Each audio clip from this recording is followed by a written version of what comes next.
ভাই আজান তো দিল, চলেন নামাজে যাই। ভাই আপনি জান তো আমার শরীরটা একটু খারাপ, নতুন ছেলে দোকানে বেচা কিনে করতে পারবে না, আপনি যান, আমি কালকে থেকে নামাজ পড়বো। ভাই প্রতিদিন আপনি আগামীকাল আগামীকাল বলেন, আজকে যদি আপনি মারা যান তাহলে কবরে। এই মিয়া, আপনি জান তো আমার কবরে আমি হিসাব দেবো, আপনি জান তো, যান।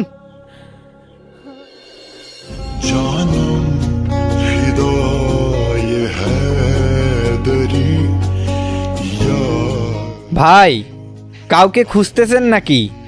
এদিকে আসেন। ভাই দোকানটাও বদ্ধ, আপনার ভাইকেও তো দেখি না, কি ব্যাপার? ভালো মানুষ ভাই, দোকান বন্ধ করলাম, বাড়ি গেলাম, খাওয়া দাওয়া করলাম, হুট করি শুনি ভাই মারা গেছে। ইন্না নিল্লা, হোক মন খারাপ করিও না, আমি তো নামাজ পড়ে আসলাম, চলো তার জন্য একটু দোয়া করি, কবরস্থানে যাই, আসো। হায় রে মানুষ, দুনিয়ার সকল ব্যস্ততা ফেলে এই মাটির ঘরেই আসতে হবে। এই জন্য প্রিয় নবী সাল্লাল্লাহু আলাইহি সাল্লাম বলেছেন, দুনিয়াতে আমরা মুসাফির, তাই সকাল হলে যেন সন্ধ্যার অপেক্ষা না করি, আর সন্ধ্যা হলেই যেন আমরা সকালের অপেক্ষা না করি।